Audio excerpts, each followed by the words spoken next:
morning, good afternoon and good evening wherever you are, and welcome along to episode 4 of Edie's COP26 Covered podcast. This is our highly insightful, occasionally chaotic and always iron brew fueled daily podcast show for anyone who gives a damn about climate change and wants to get their daily COP fix without having to queue for over 2 hours. More on that later. Anyway, you're listening to Edie's content director Luke Nichols on the morning of Wednesday, the 3rd of November, and the Edie trio are reunited because I'm joined here in the Media Centre at COP26 in Glasgow by our trusty editor Matt Mace. Matt, morning. Morning. I've not had an iron brew since I've got to Glasgow. I just realised that. I've realised I'm not really embracing the culture that is Glasgow. Yeah, I also thought that. Yeah, it's 9 a.m. and still no iron brews flowing, so we can fix that, I'm sure. And our Fiona Bruce photocopy that is senior reporter Sarah George. Happy with that intro, Sarah? Yes, good morning to everyone except Luke. Good stuff. So that's us, and we have another packed episode of interviews and sideline rants to get through. So let's crack on, shall we?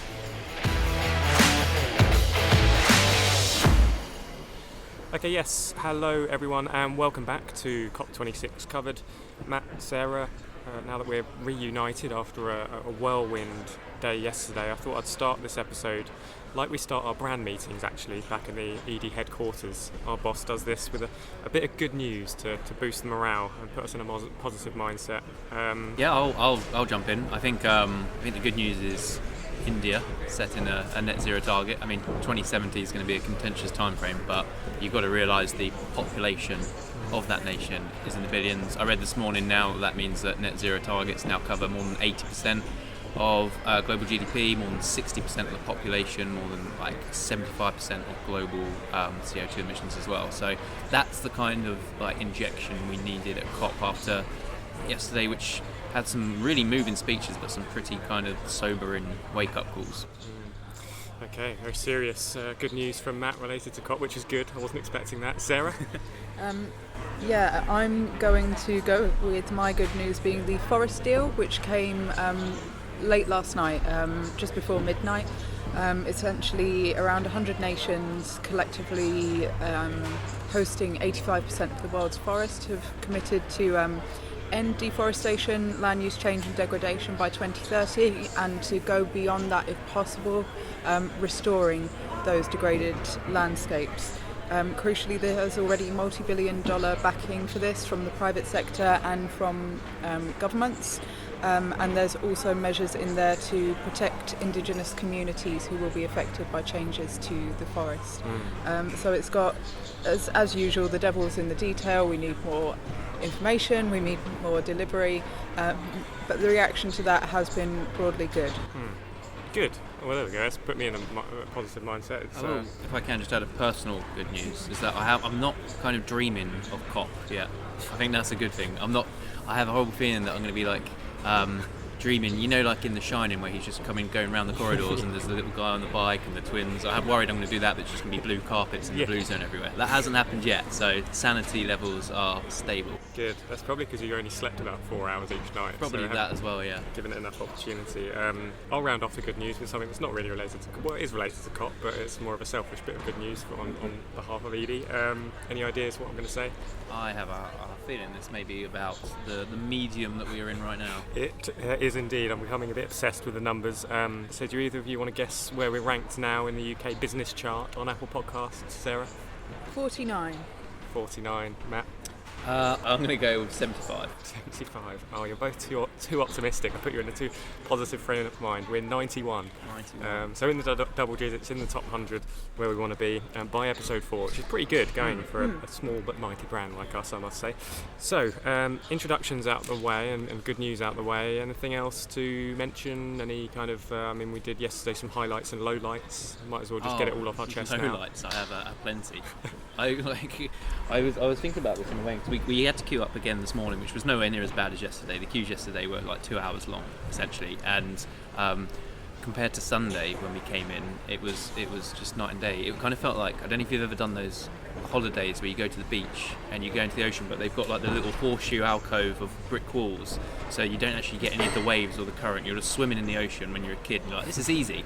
And then Saturday was like, you go back to that same beach, but the walls aren't there, and you're just out in the ocean, and you're getting pulled everywhere by the tide. But the tide's just people everywhere. Yeah. So busy. I don't like queues. I don't really like people that much, which is bad when you're a journalist. So I did feel at the times like it was kind of just drowning in just a sea of people. It was comprehensively busy. Yeah. But I think now I adjust very quickly to things, so now I'm ready. My elbows have been kind of chalked. I'm ready to kind of nudge people out of the way, ready to go. Yeah, good. Well, I thought I'd give you that kind of minute there, Matt. Just I to needed kind of that. Get that off your chest. Yeah, it was. It couldn't have been a more British start, could it, to an event like this, with delayed trains, awful weather on the first day that we were here, and as you say, just endless queues yesterday. So, a frantic first few days. Sarah, as our senior reporter, perhaps you could provide us with a quick recap of yesterday. We've touched on a couple of key points already, but any other kind of highlights you think are worth kind of drawing out or mentioning from the last 24 hours?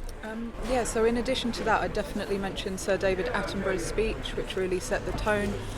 He reflected on the degradation of the natural world and the climate over his lifetime, and said that essentially in the next lifetime we do have a chance to completely reverse that we might be able to look back at his age and say that we turned a tragedy into a triumph. He was then followed by some great speeches from nations including Barbados and Nigeria. As you've said, we're here in rainy Glasgow. There's adaptation on the table in that respect. But it's easy to sort of forget what the context is for so many other billions of people elsewhere. So those were the really important speeches, in my opinion. And then also we've seen a big announcement from Michael Bloomberg of Bloomberg and Bloomberg Philanthropies. They've set out a new mission to ensure that 1/4 of coal plants that are already operational worldwide are shut by 2025, and to block the pipeline for all forthcoming coal plants. Looking at just transition mechanisms, investment in clean energy and policy advocacy. So that takes the work that they've been doing in places like the EU and the US, Japan and South Korea, more global. Are you dreaming about COP yet? I'm not. I was saying earlier that I'm definitely having some wacky dreams, but I can't remember them for the life of me, and I think it's my brain sort of subconsciously telling me, like, hang on a minute, we don't know this city, we don't know this room, where's your bed, where's your cat, where's your other half, but not quite processing that properly. Sorry for my umming and ahhing. I'm pretty sure that Kwasi Kwarteng just walked past, unless I'm hallucinating. Oh, wow, okay. Interesting. We may have to grab the other recorder in a moment and go and have a chat with him if we can.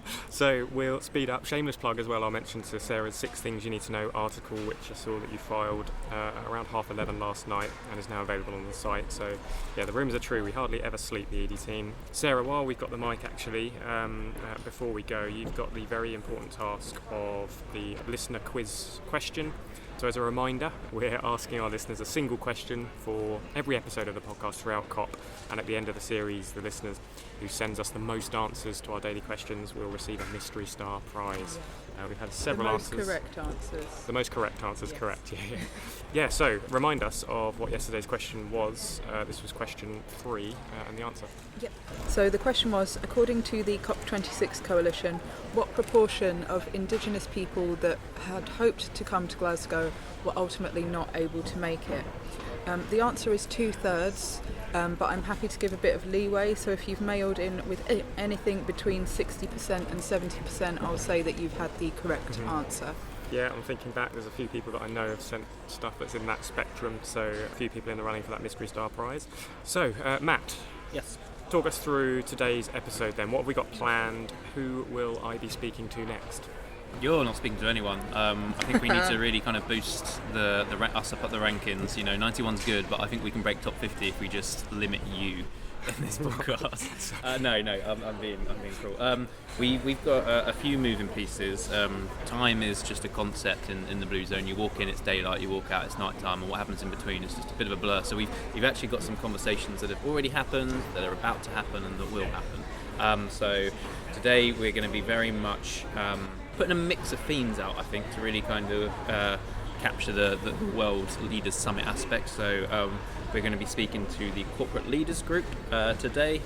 They touched down in the Blue Zone late last night, and I pretty much grabbed them as as soon as they entered, and like, please talk to me. Mm-hmm. So we've got that coming along. We're talking to a couple of chief executives as well of some pretty well-known businesses in the sustainability space, a big manufacturer and also a bank. So I don't know if you want me to go into more details, or I don't want to spoil it too soon. So which one am I speaking to out of those lot? Again, put your feet up, Breast. You've done enough. I guess I'll make myself useful in some other way then. Maybe I'll go and try and find my good friend Ed Miliband. I'm sure he's milling around somewhere. Yeah, you're expecting that call any day now, aren't you? Yeah. Is that pun intended, that Miliband is milling? It wasn't intended, it just kind of naturally flowed, so I'm sticking with it. Okay, well, I'll let you guys enjoy the rest of this episode without me then. We'll get started with our first interview of the day, which, as Matt said, was that recorded conversation yesterday evening with Cambridge Institute for Sustainability Leadership. Yep, so their corporate leaders group program. So Beverly Cornaby is their senior program manager and oversees the kind of net zero business alliance that they've put together. Okay, great stuff. So let's play that now.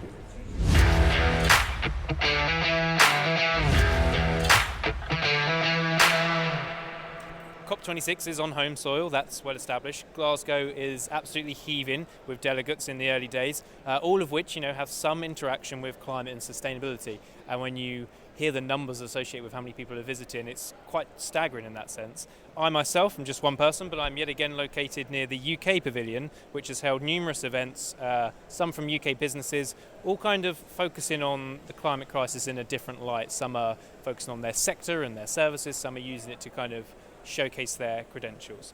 It's clear to me that businesses are viewing this as an opportunity to tap into a wider audience and showcase how they and their sectors are transforming me. I'm hoping to get a second opinion on this perspective. So joining me today is Beverly Cornaby, the Senior Programme Manager of the UK Corporate Leaders Group. So Beverly, thank you so much for joining me. Thank you very much. I'm glad to be here. So I'm right in thinking you're managing the Corporate Leaders Group and you chair the UK Business Group Alliance for Net Zero. Yes, that's right. So both with the Corporate Leaders Group, so that is directly a group of mostly UK businesses, but also some international businesses that have UK operations. They're all part of the Race to Zero, so all have progressive climate targets, but also taking action. So it's not just for them about the targets, but it's actually, we have them as part of it because this is part of their business, and therefore they have to kind of show that across the whole business and show what they're doing on sustainability as much as, just having those strong targets in place.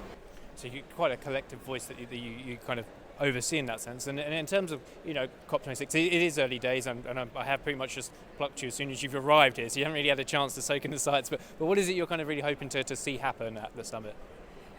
I think it's that collaboration and looking at actually what actions need to happen, but also what actions are already happening that can be ramped up, that can be worked on between government, between business, and actually look at the real changes that we need. There's a lot of urgent action that needs to happen, not just kind of not just in the next decade, but actually in the next year, in the next couple of years, to really set us on the right track for 2030. And if we don't start doing that now and we don't make commitments through COP, then actually we're not going to be necessarily putting ourselves in the right place to be on track for net zero by 2050. And so therefore it's very important that the discussions that happen here, that they actually result in something, and that therefore there's concrete things actually coming out of it at the end of the 2 weeks. No, I completely agree, and I find a real kind of jarring mix of what I've seen so far. There is obviously a lot of optimism around COP and how it can really kind of solve the climate crisis, but the conversations, certainly the high level ones we've heard from the first 2 days, are quite, they're quite sobering to listen to. David Attenborough's speech was amazing, very moving, but quite, this is a make or break moment for the planet. And then you look around and there's a lot of great kind of pavilions that are all kind of showcasing how countries or sectors or businesses are performing on this. But it does feel a little bit, I don't want to say circusy, but a bit more like they're showcasing what they've done well, and we all know that no one's perfect when it comes to sustainability in the climate crisis. Do you feel that perhaps businesses could be at danger of trying to showcase what they've done as a bit of a kind of PR stunt and not really tap into the severity of the conversations that we're seeing here? I think that, all the businesses that we're working with, they're certainly aware of the severity of the situation, and that is why they've already been taking action and why they're able to showcase, because they've been taking that action for a number of years. I think there is the challenge of how do you take that forward and how do you work together, how do you kind of ramp that up, because one business doing it alone is not going to have the impact. You need all businesses to come together, you need them to come together with government, and that is where the discussions happen. They don't necessarily happen on the stages, they happen behind, they're in the smaller discussions, the round tables, the areas where they may not be publicising it, but actually there are those conversations happening of how business can work with government to really kind of come up with those solutions and to make sure that the actions that they've already been taking can have a wider impact, and that they can therefore, people can learn from each other and be able to put that into place themselves. And I mean, we're here with many businesses that are already part of Race to Zero. They're doing this, but we mustn't forget that that is not the whole of the economy. There is still a lot of the economy to shift. If everything was working like this, then in theory we wouldn't have the need for a COP. Non-state actors would be there, they're going to be doing it and working together. I think there's still a lot more action that needs to happen, and therefore these businesses being able to share what they're already doing means others can learn from them, and they can then work together and identify those opportunities where they can get the whole of their sectors on board, and therefore the whole of the economy on board. No, that's a great point you made. You've got to kind of incentivise. It's almost like a sales pitch for sustainability for those that are perhaps not quite on board. And how do you plan on going about hopefully getting Race to Zero to cover more of the economy? Well, I mean, we've got a number of events that we're doing over the next 2 weeks, but I think some of the most important ones we've got are actually the round table ones, the ones where we're bringing people together. And some of it will also come after COP. COP is an opportunity. There are a certain number of people here, but there's not everyone here. And particularly, we're keen to bring around a broad range of stakeholders. So it's looking at how can we build on what we do here to kind of be able to do more beyond that. And particularly, I think this next year is going to be quite critical in that, is going away and having actions to work on and being able to take away something that's definitely, much more substantial and that involves a lot more people as well. No, I think that's the crucial point. COP isn't the end point. I think there's a danger it could be viewed as like Christmas, and maybe the next day, once you've got left with all the leftover food, you just ignore for another year. But this is, the Prime Minister himself said, there's a decade of critical action coming up.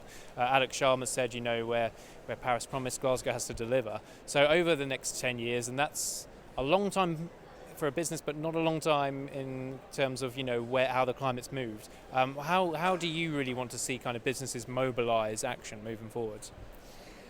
I mean, 10 years isn't a long time for a business, because actually for some of them their planning cycles are very long, and therefore they do look at it. But it's those next couple of years and seeing more come forward with really solid action plans and looking at actually the opportunities to work with each other, but also demonstrating where they're doing it, because it's not just about the commitments or the plans. It's actually about real change that needs to happen. So therefore making sure that goes forward and that happens, and therefore working together as much as they can to do that. It sounds like you've got a lot planned and a lot of discussions going on, and as I mentioned, I did kind of just really kind of grab you for a chat as soon as you step foot in the Blue Zone, so I will let you kind of have a look around and find your bearings. But Beverly, it's been a pleasure speaking to you. Thank you very much.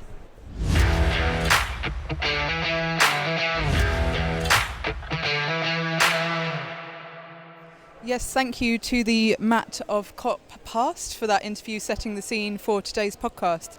I'm now bringing you firmly back into today. That is the 2nd of November here at the Scottish Events campus. And it's a pleasure to be sat here, hopefully before the lunch rush begins, with the CEO of Archelic, Hakan Bulgur, who we've had on our podcast before, but I think it's been a little while, so a pleasure to see you. It has been some time. Thank you, Sarah, for having me.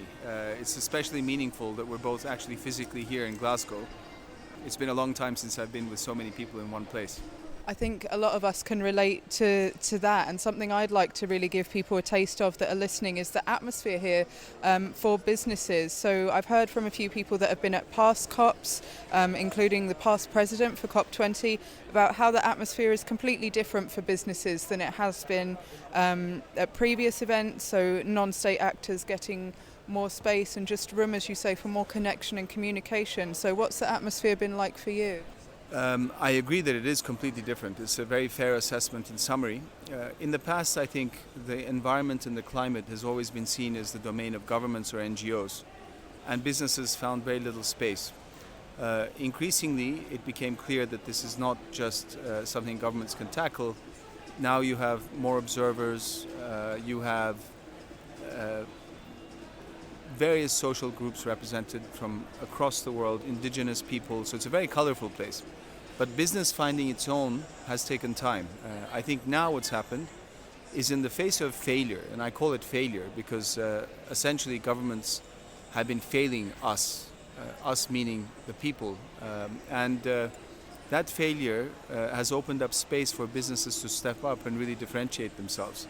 Today you can see voluntary offsetting carbon markets are growing at incredible speeds, reach 50 billion or so. And even though the carbon available today and the credits in the markets are poorly regulated, not clearly vetted, businesses are now stepping up and actually doing the right thing by offsetting their own carbon emissions.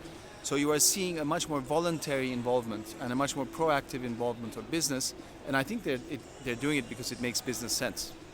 And you mentioned offsetting there, but for me, when I think of something that's voluntary and has gathered so much pace, it will be the science-based target setting. And we're speaking really as leaders are being told that their targets are not science-based, they're 2.7 degree aligned, but at the moment businesses are going further and faster in some respects.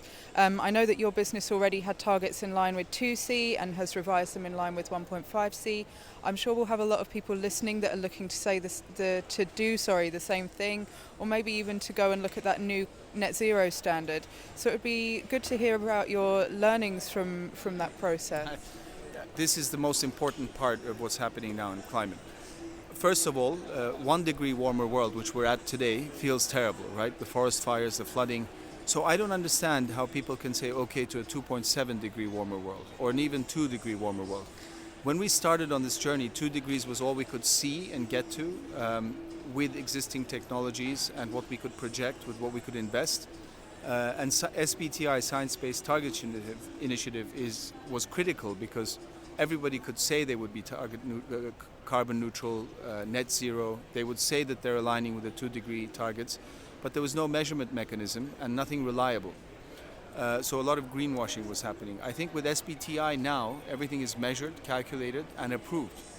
Our company is at 2 degrees now. We have also actually applied to be a 1.5 degree company. And that means essentially making significant cuts to what we call scope 3 emissions as well, which is what your products emit while being used in the customer. Now I think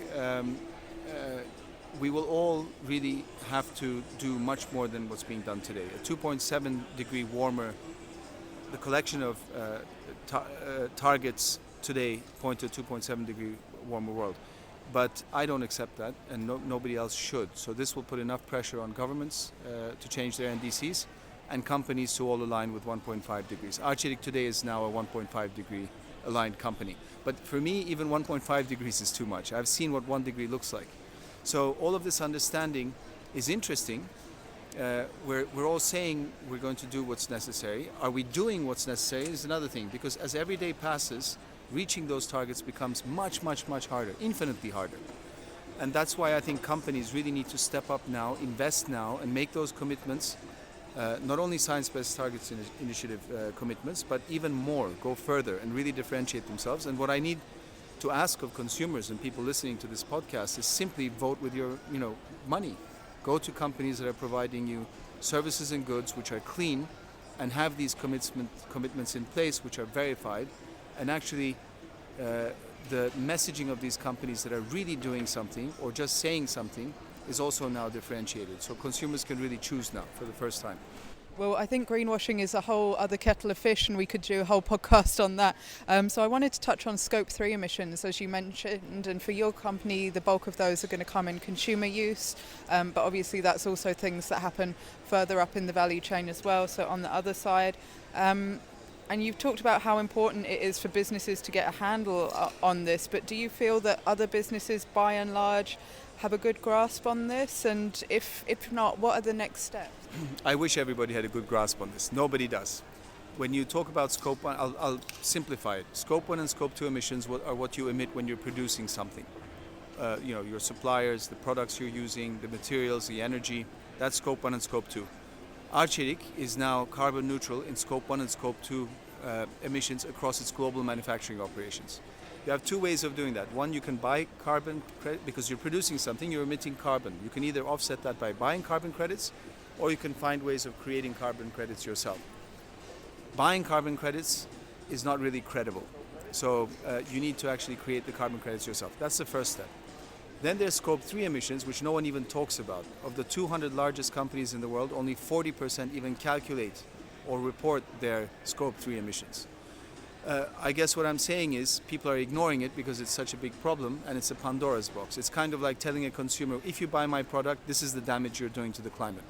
And so nobody wants to do it. However, if we are going to have any credibility in getting to a 1.5 degree world, reducing our carbon emissions, getting to net zero, Scope 3 is the only way to do it.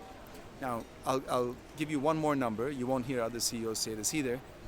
I tell you that Arçelik is carbon neutral 2019-2020 in Scope 1 and Scope 2 emissions. But what you don't know is what percentage of total emissions of ours is Scope 1 and Scope 2 emissions. It's only 2%. 98% are Scope 3 emissions.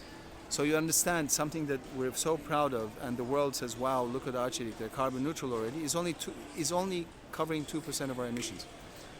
So what happened, to be able to align with the 1.5 degree plan and get our plans approved, our targets approved by SBTi, we had to make very, very deep cuts to our Scope 3 emissions going forward. That technology doesn't exist today. So effectively what we've done is we've said we are committing to put resources, human resources, capital resources, into new technology that will allow us to reduce our Scope 3 emissions by 50%, actually 52% by 2030. That's a very, very steep cut. And I'm hoping we will become an example in emerging markets. It's not very often you have a company leader from an emerging market talking about leading the world in this type of emissions cut, but it just has to happen. And I think all businesses need to follow suit. And I'm hopeful they will. And you started the conversation by saying the role of business has obviously increased and grown over here. Well, this is the role of business. We need to set the right examples, and we need to lead by those examples. And I feel like a lot of businesses will be in the same boat.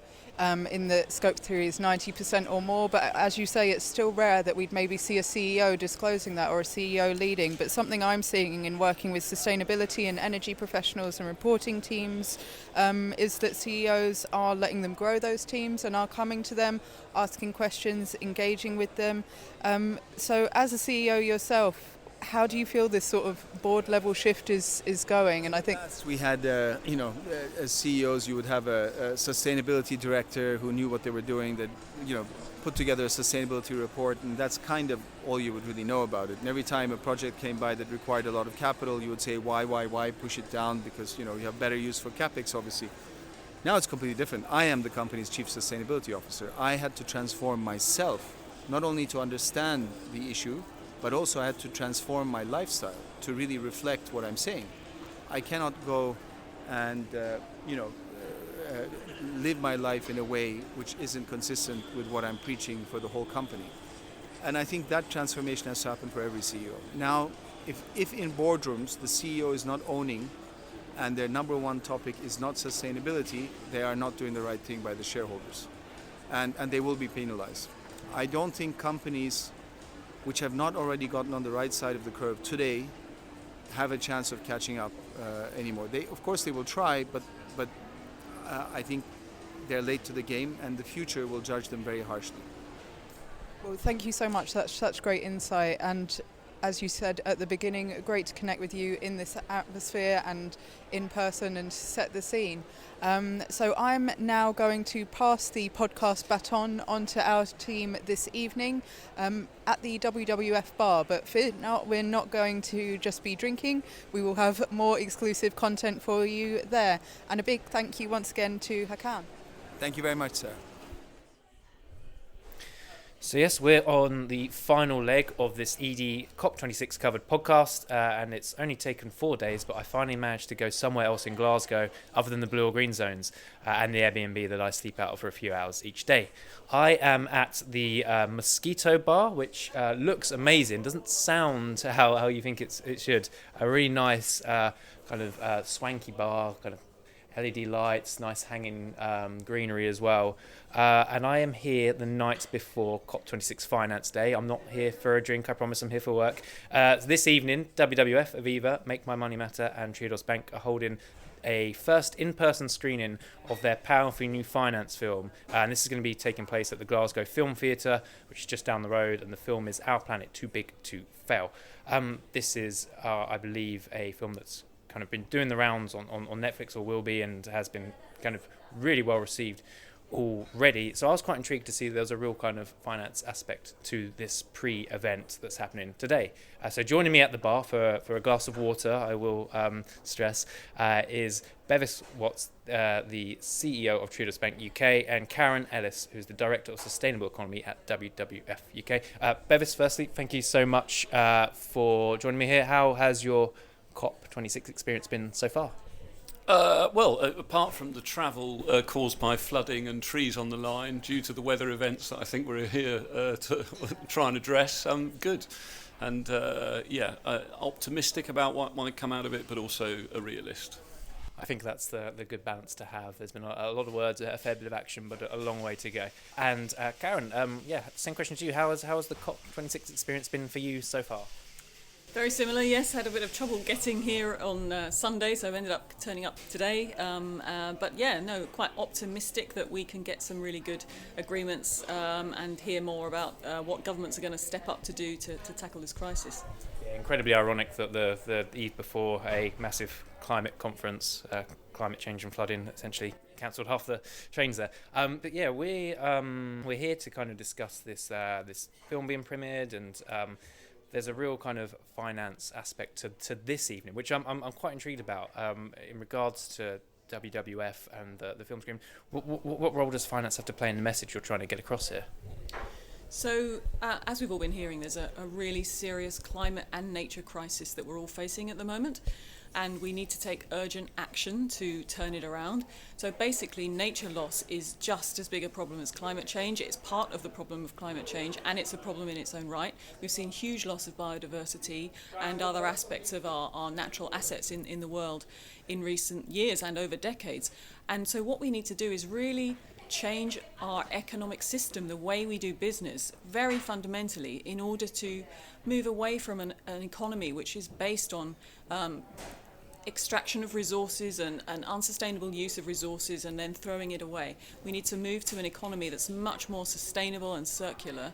And to do that, we need to create the right rules of the game for the financial sector and the wider private sector, but the financial sector in particular, because it obviously controls where the finances flow, and the finances are what enables the rest of the economy. So the financial sector can play a really important role in reshaping the incentives in the whole economy to align with a net zero goal. So that's really why we found it very important to make sure that the sector understood the role it can play and the impact it will have if it doesn't turn things around and carries on damaging the planet.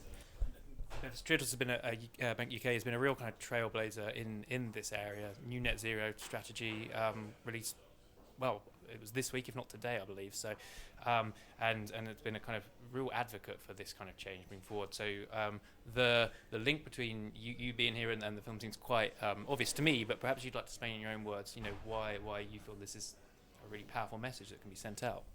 Yeah, well, I mean, I entirely agree with Karen's call that we have multiple environmental emergencies. I mean, ultimately, Triodos was founded on the principles that people's money should be used in their long-term interests. And, in financing fossil fuels and arms and various things, there are big question marks about what our financial system is actually doing in the interests of its customers. So we've been delighted to be involved in the film in a small way and try to amplify that sort of thinking and call on the finance sector to align itself more broadly to the Sustainable Development Goals, because there are huge social impacts from climate change and so on as well. And we want to see a more sustainable and fair finance system. Yeah, we actually had Professor David Halpern on yesterday's podcast, and he was talking about behaviour change. He said one of the biggest things that the average consumer can do is go to their work and ask what their pension is doing, and the finance is there. And we're seeing so much divestment away, but that alone is not necessarily enough. And then bringing it back into COP26, there's been some huge money already, not thrown around, but promised. $12 billion for reforestation announced today. We had the $3 billion climate aid from the UK yesterday. Do these sound like they're going to stack up to be anywhere near enough to kind of combat what we need to? Karen, maybe if I come to you first on this one. So I think the bottom line is that we won't achieve our net zero and nature positive goals unless we get the private sector aligned with those goals. Regardless of the amount of public finance and government money that comes forward, we really need to reshape the incentives in the whole private sector, because the private sector is responsible for the vast bulk of the carbon emissions that we make as an economy. So we absolutely need the private sector to take action. So I think it's important that public money, government money, is used to help to create incentives and to catalyse more private finance into the right kinds of things. But the biggest game in town is really around what the private sector and the financial sector can do to really pump prime that net zero transition.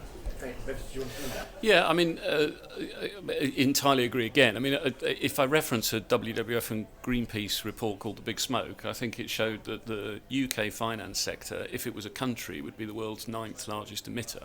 So we have huge responsibility as a finance sector for the global emissions, and so this isn't just a UK issue. We have UK banks financing coal-fired power stations and deforestation globally.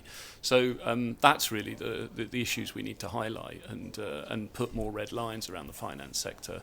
And I think we need much more ambitious regulation to achieve that. And we currently have regulation that's focusing the finance sector on being aware of climate risks and what impact there'll be on their portfolios and therefore how will it affect financial stability and economic stability.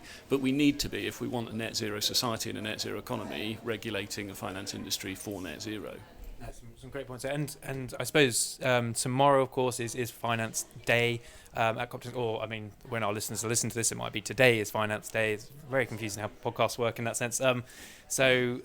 We there's agenda shaping up. We've got Mark Carney expected to be in many places at once, kind of giving out various speeches, lots of initiatives set to be announced. What are you two both hoping to see happen, not just at Finance Day, because climate finance is going to be a key theme running throughout COP, but what would you like to see happen at COP that really kind of pushes finance into the right sectors, the right markets, into the right hands, basically? So I think what we'd really like to see, along the same lines as what we've been talking about, is government to really mandate the alignment of the financial sector with net zero goals, and in particular to announce that it will require all financial institutions and large companies to publish their transition plans that set out how they will achieve net zero, and we'd love the government to actually announce that will be required by 2023, so there's very clear expectations placed on companies to start to get their act together and really work out how they're going to do this, and then government to legislate for that and for it to be a requirement for all these companies to move in that direction. That's what we'd really love to see coming out tomorrow. And I think beyond that, I mean, to make that practical, I mean, so the finance sector is a big beast. There's the asset management, pensions industry, there's the banking industry, and so on. If I talk to banking, we today have announced our own net zero target, and we start from a very low carbon intensive place. We've never financed fossil fuels and other high emitting industries and so on. We've led on producing a methodology called the Partnership for Carbon Accounting Financials on how you account for carbon as a financial institution, so we have a good understanding of where we start from. And we've announced a target of 2035, saying actually, honestly, that's really difficult for us. And so what we really want to see is action speeded up, and absolutely the mandatory net zero targets and transition plans apply to that. But to support that, we need a number of international agreements around common taxonomy for defining what is good, what is bad. We need common methodologies for carbon disclosure, and we need much higher requirements on transparency and disclosure, so we can really scrutinise what progress is being made. And if we don't have those agreed globally, then we end up with a sort of competitive green finance market, and countries and different regulatory jurisdictions competing for business maybe being slightly less green than somewhere else. So that's kind of the real ambition in my mind. Yeah, the market seems like it's quite in its infancy in the sense of that climate finance, and like you said, it's almost dangerous that as climate really rises up the agenda in the Finance Institute. Yeah, greenwash can be rife, not on purpose, but just because of those lack of definitions that you pointed out. And we at edie, we write and we publish content for really proactive businesses that I think see the carrot more than the stick when it comes to sustainability. They've embraced it, but large parts of the economy, large parts of sectors, they probably react more to the stick, that kind of policy that we need to see. But policy aside, there's still a great way for businesses to really switch that mindset from stick to carrot and see the benefits that being more sustainable can bring. And I'm quite interested to see where you feel your role as individuals come in advocating for change. Is it engaging with government lobbying? Is it kind of reaching out to businesses and kind of breaking down a really complex topic, which is the climate crisis, into bite-sized changes for them? Karen, maybe if we start with you. Yeah, I think there's many different roles. One role is to sort of monitor and hold to account, because going back to this point you just made about greenwash, we did a net zero scorecard which we published a few weeks back, maybe a month ago, which looked at the FTSE 100 and looked at how many of them had published a net zero target, had published a transition plan, had made it science-based, etc. But the interesting thing was that even though maybe 3/4 had published a net zero target, 20% or less had got a transition plan. So even though they've got a target, they've got no idea, or at least not published, any sort of plan for how they're going to get there. So that is why when you start to worry about the risk of greenwash, what are they actually doing to implement that target? Also, when the targets are a long way off, you never know if any short-term action is going to happen. So one of them, I think, is holding them to account. And another role I'd just highlight is really building awareness. So that's where the film we're watching tonight came in. It was really about, especially on nature, raising awareness of the financial sector about the nature crisis, about their role in it, and about the solutions, because I think that's much less well known, or at least a few years ago, much less well known than the climate threat, and less well understood as well. So we really wanted to sort of powerfully affect the understanding and willingness to engage with that agenda and start to build up the resources and capacity to address it, because that's the next big thing that the financial sector is going to have to work on. Yeah, I mean, I've been reporting on climate and nature for, since the Paris Agreement, basically, and there was always a relatively easy way of assigning a monetary value to the climate crisis, whereas nature is much less defined in a metric that most financial institutions would understand. So that's a great point.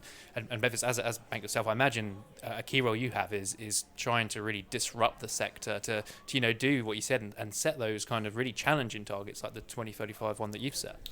Yeah, I guess we've always, for more than 40 years, tried to be a reference point to show that sustainable finance, can be successful, and we can think differently about the role of the finance sector. So we try to play a role in financing change. I mean, just in the last year, we financed the UK's first all-electric intercity coach service here in Scotland between Edinburgh and Dundee, the UK's first net zero housing development built for private sale, and the first major rollout of electric vehicle charging points to supermarket car parks. So we have partly a role in supporting innovators and pioneering businesses and business models, but we also then try to change finance, and so we are involved in campaigning and influencing and thought leadership, trying to really move the bigger problem and the wider sector in a direction that's more sustainable.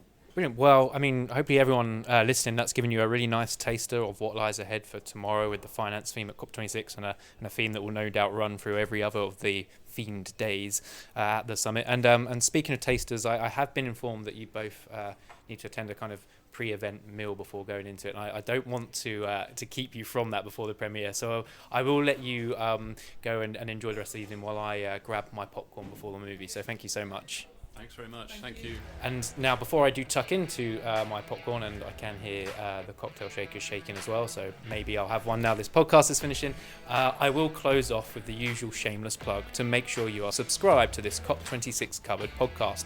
We are publishing a new episode every day throughout COP26, trying to capture all those big announcements and bringing you a range of exclusive interviews from the various zones, or in this case, bars at COP. You can subscribe to COP26 Covered wherever you get your podcast, iTunes, Spotify and more. And for full information and audio links, visit edie.net/podcast/COP26. But we'll be back tomorrow for another full roundup and series of interviews from the all-important finance day of COP26 here in Glasgow. Speak to you then. Goodbye.